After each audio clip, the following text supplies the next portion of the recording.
Hello. Yeah, So nice to see you. you too. Look at your beautiful, it's like a monk's chamber of books. Yes, it is. I have to tell you, I love your podcast so much. Thank And you. I really, in my book club, and I often listen to you. No way. You were with us, and this was before. I was so thrilled and honored when Alex told me that I would be talking to you because we had. It was like a day. It was very strangely serendipitous because it had been maybe just a couple days after we had just gone wild over disappearing Earth, and we listened to you because we were just fascinated. Yeah, that was great. That book, So like the interesting. last, in fact, I would love to like change the topic of our podcast. Let's talk about that, if that, because I'm sure Sure. everyone wants to hear my opinion about disappearing Earth. But I had never had the experience. It really, that last line of that book, it physically took my breath away. It was such a, it's like, that I had, so No, I get it. I get it. Yeah. I mean, I actually listened to that book, which I don't always do. And I so I did. feel like I was like so immersed in it. And like, I don't know, there's something about listening to books that I don't know. It's almost like, it's like you're more, I don't know. I can't explain it, but hopefully you know what I'm talking about. Yeah, But I actually like to toggle between them. It's very decadent, but I'll have like the hardcover of that and then listen to it. And especially for that one because I got, I don't have, I'm like I read on a low level, so I need like a lot of support. So just having her pronounce all the names and the places, the audio helping in that way, then going back to the book. what do you mean So. you read at a low level? Well, meaning actually I was a terrible reader. It's like the first thing I tell the children when I go to a school. I didn't read a book till I was 14. But that's really not, I mean, and obviously I read fine now, but I do have trouble like synthesizing information. I have to, especially when I'm doing research, I'll have to read, if I'm reading a real tome with a lot of dates and places and people. Anyway, it's quite ironic that I find like shocking that I find myself talking to you when I flash back to my childhood self. I actually had tried to reach out to you like 2 years ago as when I first started my podcast because my daughter, who's now 13, had been reading your Japanese Tsunami I Survived book for school. And I was reading it with her. I was like, this book is amazing. I have to. And she's like, oh, do you think you can interview the author? I was like, I don't know. I'll try. But I was so new to it. So I don't know. You Did were, you come to me directly or did you go through Scholastic?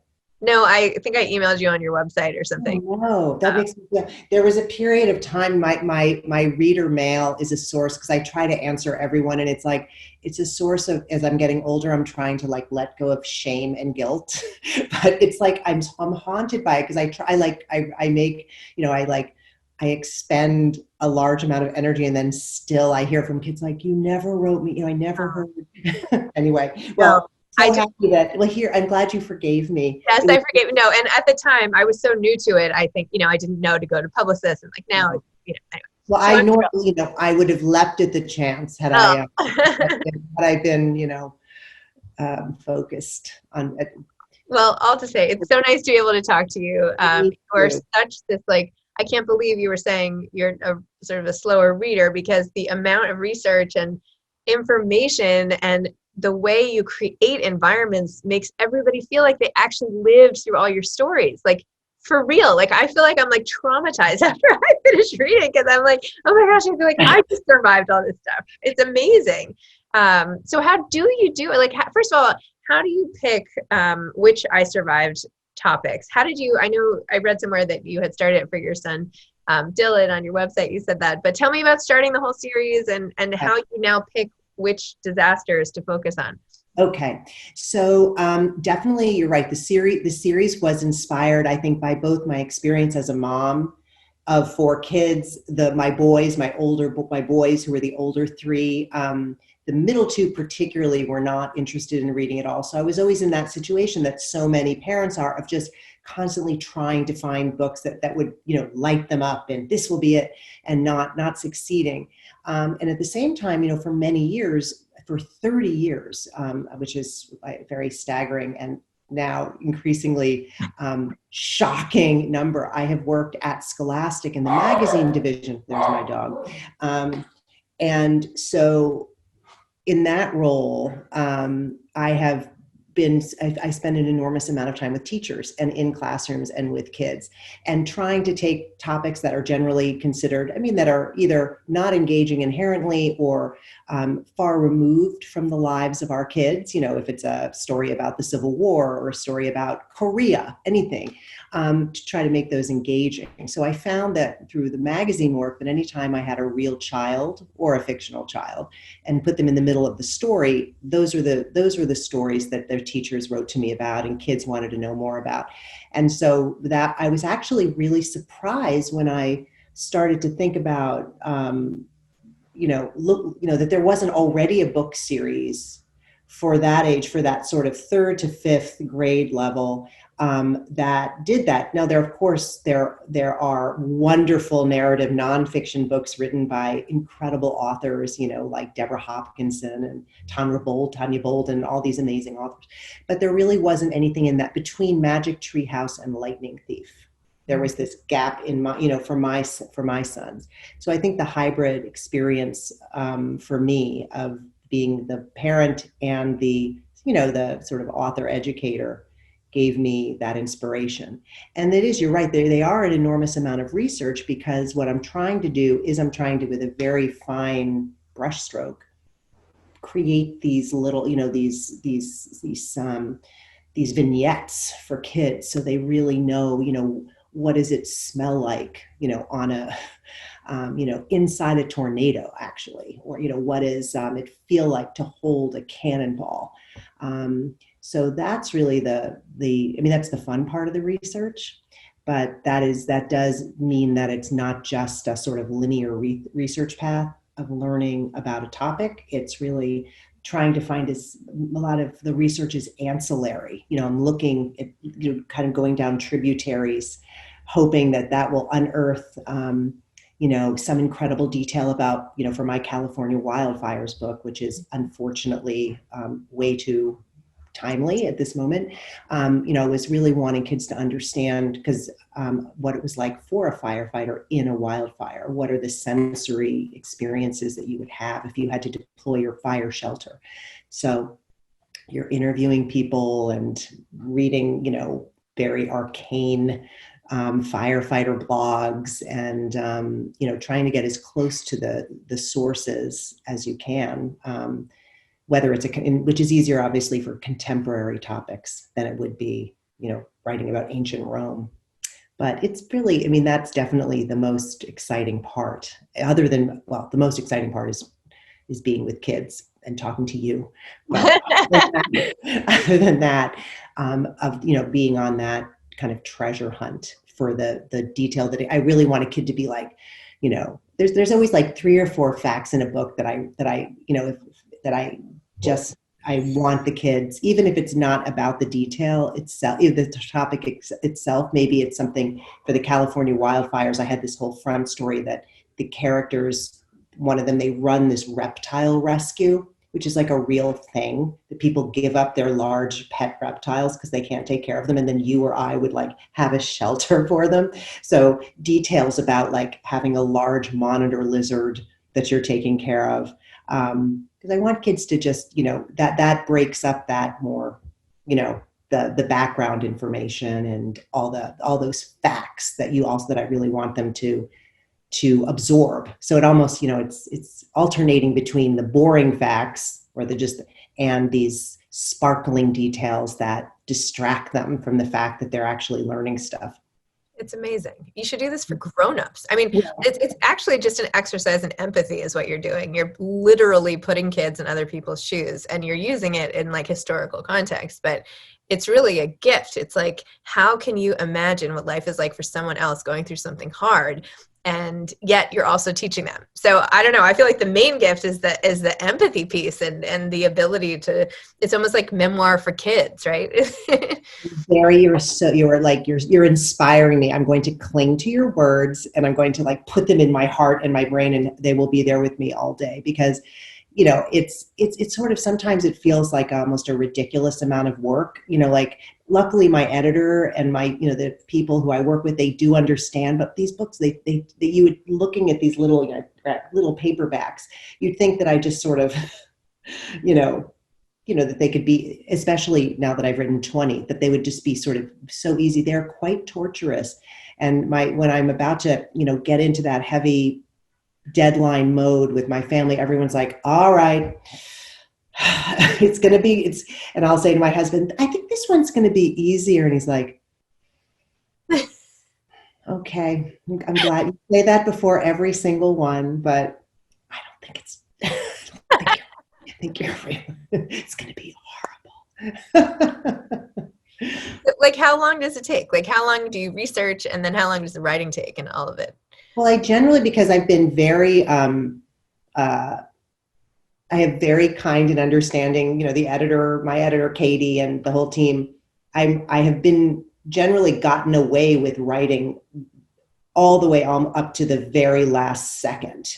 And they have wanted 2 a year up till now. So that means 6 months for each one.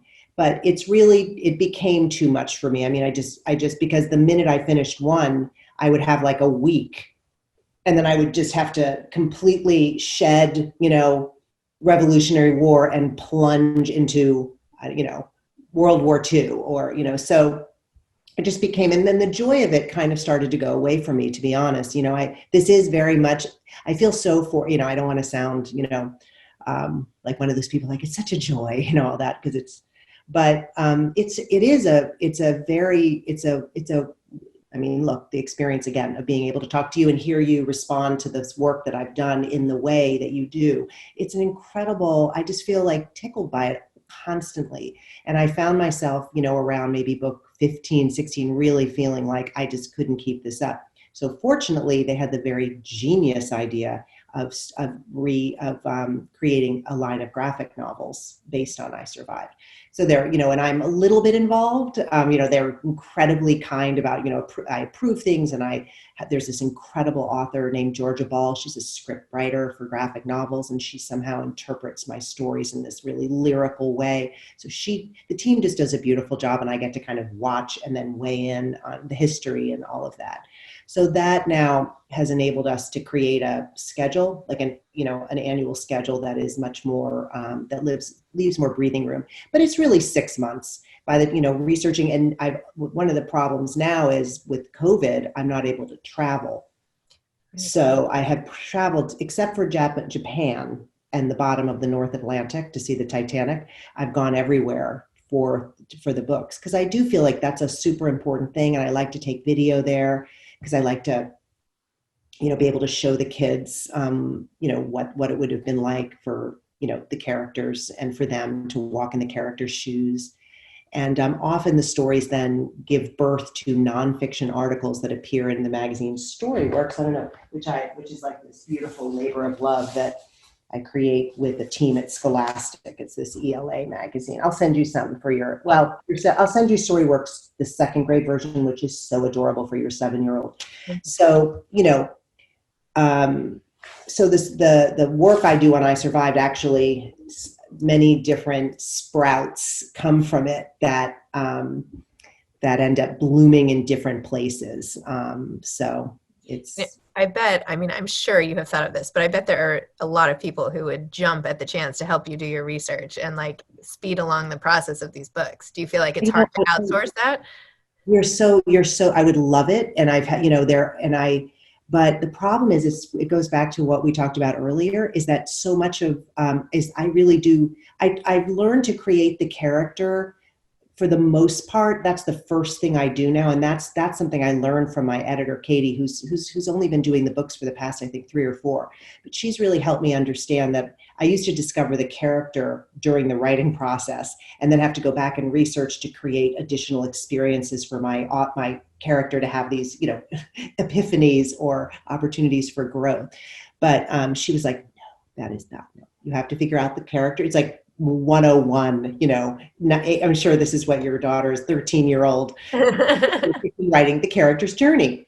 So so that is something, that now I really do try to figure that out beforehand after a little bit of research, just understanding basically kind of the trajectory of the book.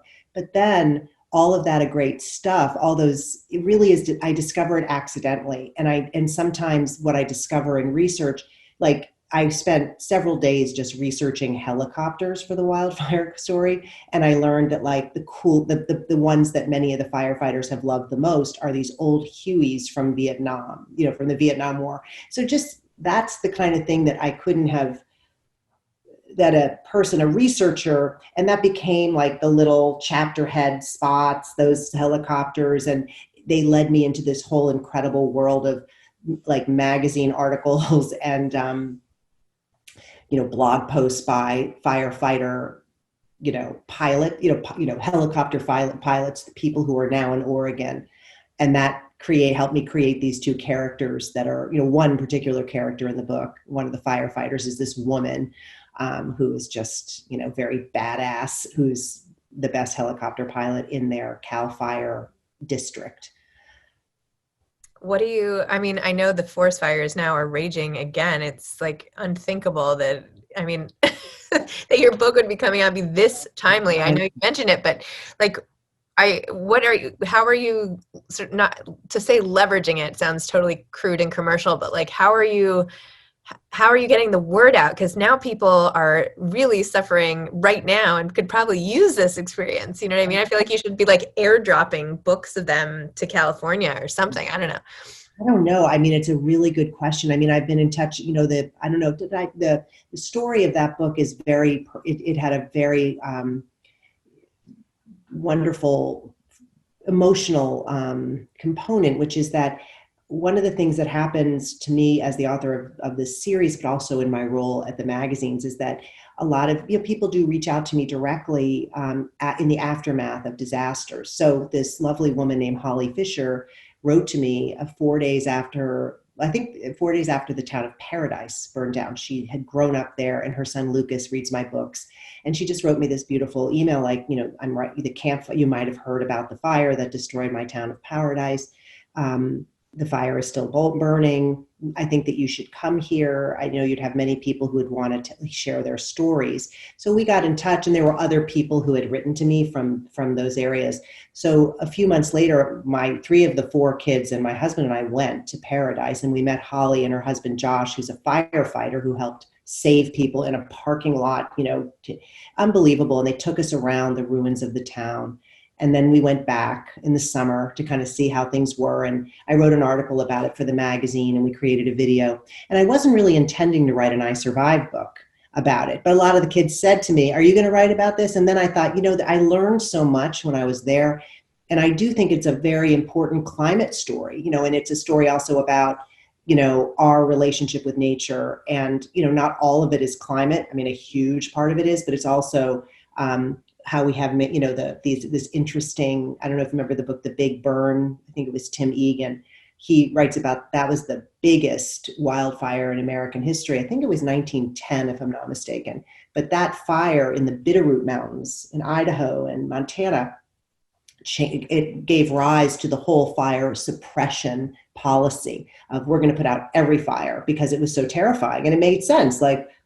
But people didn't understand how important regular fires were to forest health and preventing the overload of, dead trees and brush that is fueling. There's some crazy, it's like we could talk for a long time about this, but so I decided that it would be worthwhile to do, but I don't want to be like tweeting about my wildfire book every day, now that the wildfire book is burning. And I think if kids discover it, I'm in touch with Holly every day because they're in Paradise. Their house did survive. Nothing else in their neighborhood did. And she's very involved in trying to rebuild Paradise. So it's tricky. I don't want to be, I feel like I know that the people of Paradise and those towns want people to know what happened to them, mm-hmm. and share, and they were really, these people fighting the fires, all of that. So I really want this to be about honoring them, but I don't want to be like, in any way. I mean, I don't want people to, and I don't think it's appropriate, frankly, for someone, I don't imagine if I was a parent, I would I mean, even though there was the Wildfire book has a very happy ending, of course, and it's a story of resilience, like all of them. If I keep thinking, if I was a parent in California, Oregon right now, would this be the book I want my kid reading? Maybe not. So later, when they can really connect, and for people elsewhere to empathize and to really want to engage and help people in the back, there's stuff on what you can do. So that I think is super important. Totally. I sat down, I tried to read it to my two little guys, who, as I mentioned, are 5 and 7. And I started reading it and they're like, but this is a fire. This is so scary. And I was like, okay, I'm going to save this for my own kids. Okay, you're too young. Sorry. It's true. I mean, I think that I have to, I'm continually, my daughter did not read my books. She was too scared. And I think that's fine. I think these are books that are for certain kids who are not going to over-identify.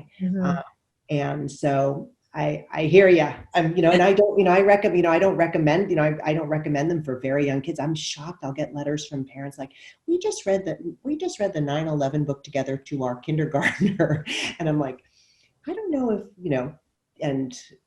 but. Have you ever thought about writing an adult version? Like, I Survived, I mean, it would have to be, repackaged, but I don't know. I just feel like there are a lot of grownups who could benefit from learning about the wildfires right now. We're learning about all these scenes and, a lot of grownups have such short attention spans now that not that reading your younger kids' books couldn't benefit them, but I just feel like parents might be reluctant to read them on their own. But right. You have such great information and the sensibility behind them. Not that you need another project, you're overwhelmed as it is, but I'm just saying, like, it's a unique skill to be able to take something that happens in the world and make it so relatable immediately that I feel like the world could really use even for grownups. That's all.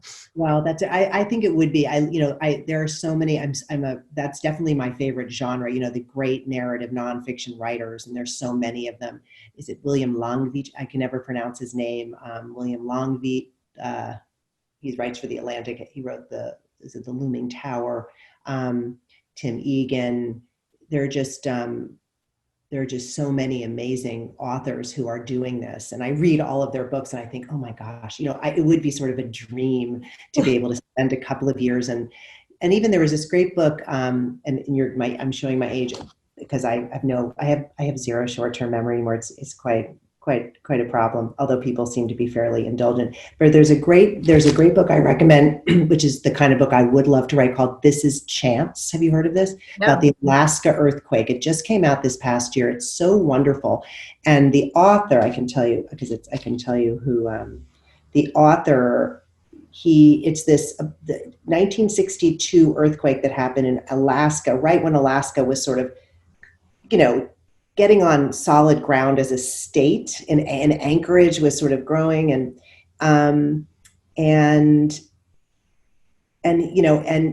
just pulls in all these wonderful tangents about Alaska, about the time period, and about this woman, Ginny Chance, who is the weather woman, and brought people hope and calm in the aftermath of this completely devastating earthquake and tsunami in Alaska. So the idea of bringing to life a little known event, but also illuminating this large chapter of our history. And of course, there are all sorts of things that, all sorts of insights that are applicable to us today. So maybe I will.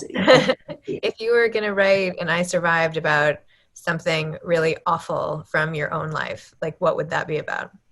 Oh boy, that's a great question. No one's ever asked me that. From my own life,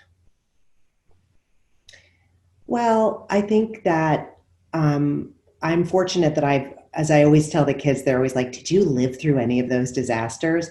So I always say, well, I've seen a tornado from a distance, and I've been through a bunch of hurricanes because you're on the East Coast, and I've been in an earthquake, but it was in California, but it wasn't a huge one. So I've never felt that my life has been in danger through because of an event like the way my characters are. But I have been through, one of our sons had, had an illness that lasted a few years. And he's great. So, and fortunately it was not this dire, thing like many people experience, but, the experience, I think, of your life shattering apart, which is what so many of the people now, what so many people are experiencing at this moment, whether it's because of COVID directly or because of the economic collapse or because of now these fires. That's something that I, fortunately have not, ever been through. But of course, it's what we all know. I think that's what keeps me writing these stories in a lot of ways is we think we have all this control over. That's what I've learned over and over. These two big lessons. We think we have a lot of control and that we can really, by being really careful or very planning in advance or disciplined or good, that we can forestall something, but we can't. The other piece, the flip side, which is why I keep doing it, because if you only focus on that first part, it gets very grim, Yeah. Is that I am really, honestly, like talking to Holly Fisher from Paradise, I hang up the phone with her and I just feel so like stronger. People go through those shattering events and you see it, whether it's looking at, what happened, during the Holocaust or what happened during the Chicago fire or, these wild, in Paradise, people find the strength, they go through a grieving process. It's really hard. It's not quick. For some people, it's, terrible and agonizing and lengthy, but people, for the most part, do find the strength somehow to go on and feel joyful again. And I'm sitting here, I'm in this beautiful office of mine because that used to be my mother-in-law's apartment, which is connected to our house. She died at the age of 97 a couple of years ago. So she lived with us for 10 years and she was a survivor of World War I and a refugee. And she just had a life that you cannot even, that should be a book. And one of my one regret is that I didn't write her story because I didn't think she wanted me to. And it wasn't until the very end that it was clear that she would have liked that. I thought she was going to write it herself. But I would wake up sometimes, and she was a real night owl. She would stay up until 2 a.m. and she lived for many years in the Jewish ghetto of Shanghai during World War II, and lost people in the Holocaust and all that. And I would, get up in the middle of the night to get a drink of water, or if one of my kids needed me, and I'd hear this noise coming from here. And it was her on the phone with like her friend Hilda in Rome, laughing. This joyful, Hilda Hudal. And I would think, after all you've been through, there's still a lot of joy. So I don't know how I got started on that, Zibby, but that's. No, that's a great story to share. Yeah. That's what life is sort of all about. Like, it is. And that's really I think what makes me happiest, what really gives me a lot of satisfaction, you can imagine, is when I hear from kids who are going through difficult things, and I learn, they write to me or their parents write to me and they say that the books somehow, kids who've been through difficult events they connect with my characters, and they find, it's not a trauma to read, it's not triggering them, but it's actually bolstering them in some way. So I think, of course, every person reacts differently, but it's been a lesson. It's a constant lesson through all the research. It's an inspiring takeaway. It's just super inspiring. And especially now, it's what people need. So, do you have any advice for aspiring authors? I think that yes. I don't know what you think, and I'd actually love, at another time we'll have to talk, because I'm curious on your take after speaking to so many authors. But I don't consider myself a Julia Phillips like literary novelist, Alice Munro, my heroes. But I really think of myself as a storyteller who is constantly working on her craft. Like I do embroidery. Here's my latest embroidery sampler that I did. It's very analogous. It's like you learn these different stitches and you practice them. And you notice one, like in Julia's book or in, one of the Alice, I'll sort of see this amazing, like, look at this sentence, and I'll write it down and study it. So I think that writing is something that it can be learned, and people improve, and that writing a few books that are bad and unpublishable is really part of that journey. So that's the advice. Just you have to start writing your bad books and kind of and looking at those as part of the learning process. No, I have heard from so many people, and it seems to me that the magic number is 3. You have to write like 3 novels before, like the third one might sell, but the first 2, you should just say, even though you think these are going to be like the great American novel, like it's okay if they don't sell at the end. Like most people have to write 2 full novels before they sell one. That's just my anecdotal.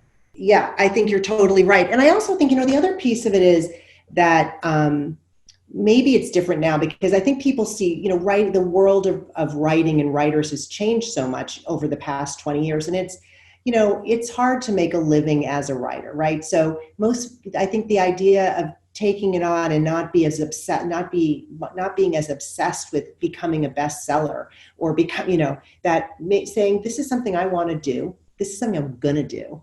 That was sort of my, I wrote like a really terrible first novel that I sent out like beautifully bound from Kinko's with a spiral to and imagining like the movie rights, and, maybe they'll ask me to do a cameo. It was terrible, so, but it wasn't my dad who was a writer. He was a freelance writer when I was growing up, and he worked for magazines, very scrappy when you could make a sort of living as a freelance writer. My mom was a teacher, and that helped. But my dad loved what he did, and he did all kinds of, all nonfiction.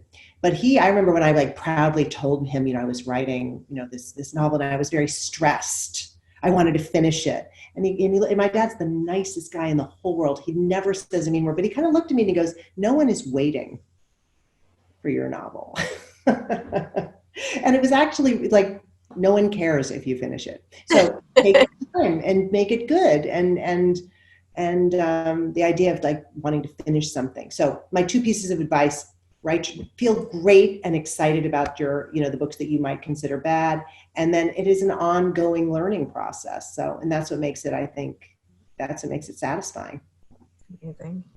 Well, Lauren, I feel like our time is sort of up, because I try to keep my show to 30 minutes, but I feel like I could sit here and chat books with you all day. And I hope that sometime we can get together or something. I would love it. I want to hear what your book club is reading, and, all the rest. So, well, I want to, your work is so wonderful. And I love, I've loved listening to your podcast, and it's very much, I sort of feel like I know you. So this is, it's been a huge treat for me to be able to spend time with you. So yes, please stay in touch with me. Right. Okay. Well, thank you, Lauren. I really appreciate it. Have a great day. Okay. You bye. too. Okay. Bye-bye.